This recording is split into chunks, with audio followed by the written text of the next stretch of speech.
નમસ્કાર, આપ જોઈ રહ્યા છો ગુજરાતનું જ. આજે છે 20 જુલાઈ 2025 અને આજે આપણે જણાવીશું ભારતના જાણીતા હવામાન નિષ્ણાત શ્રી અંબાલાલ પટેલની સૌથી મોટી અને મહત્વની આગાહી વિશે, જે માત્ર ગુજરાત નહીં પરંતુ આખા પશ્ચિમ ભારત માટે ચિંતાની લહેર ફેલાવી શકે છે.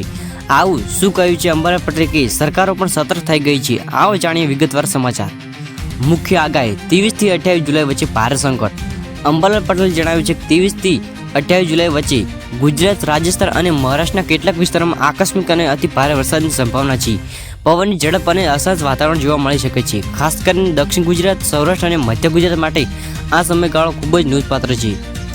અંબાલાલના શબ્દો: અત્યારે જે ગ્રહગતિ અને પવન પ્રણાલી ઊભી થઈ છે એના આઘાતરૂપે પરિણામે આવતા અઠવાડિયામાં પડશે. મુંબઈથી લઈ સુરત, ભરૂચ, વડોદરા સુધીની લાઇન પર મોસમ તોફાની બની શકે છે. આશંકિત વાયુમંડળ અથવા લો પ્રેશર સિસ્ટમ.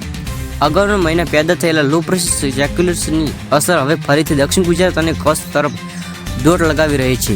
અંબાલાલ પટેલે ચેતવણી આપી છે કે ભારે પવન સાથે વીજળીના કડાકા ભડાકા સાથે ક્લાઉડ બર્સ્ટ જેવી ઘટનાઓની શક્યતા છે. ખાસ કરીને જામનગર, નર્મદા, છોટાઉદેપુર, જૂનાગઢ અને સુરત જેવા જિલ્લાઓમાં ખાસ એલર્ટ જારી કરવો જોઈએ. ખેતીવાડી પર અસર. ખેડૂતો માટે ખાસ સૂચના. ખેડૂતો માટે આ આગાહી ખૂબ જ મહત્વની બની રહી છે. અંબાલાલ પટેલના મતે આ અઠવાડિયામાં વરસાદની ગતિશીલતા એટલી વધુ રહી છે કે હાલના પાકને નુકસાન થઈ શકે છે. તેમણે કહ્યું, ખેડૂતોને સલાહ છે કે તેઓ આજકાલમાં બીજ વાવણી, ખાતર કે દવાઓનો ઉપયોગ કરવાની જાગૃત રાખે. કદાચ તમારે કેટલાક દિવસો માટે ખેતીના કાર્યો અટકાવી દેવું પડશે. નદીઓમાં ચેતવણી: પૂરનું સંભવિત જોખમ. અંબાલાલભાઈ જણાવ્યું છે, ખાસ કરીને નર્મદા, મહી, તાપી અને મચ્છુ નદીઓમાં પાટામાં પાણીનું દબાણ વધી શકે છે. જો આવું થયું તો ભરૂચ, આણંદ, મહેસાણા, જામનગર જેવા જિલ્લામાં નીચાણવાળા વિસ્તારોમાં પૂરનું જોખમ છે.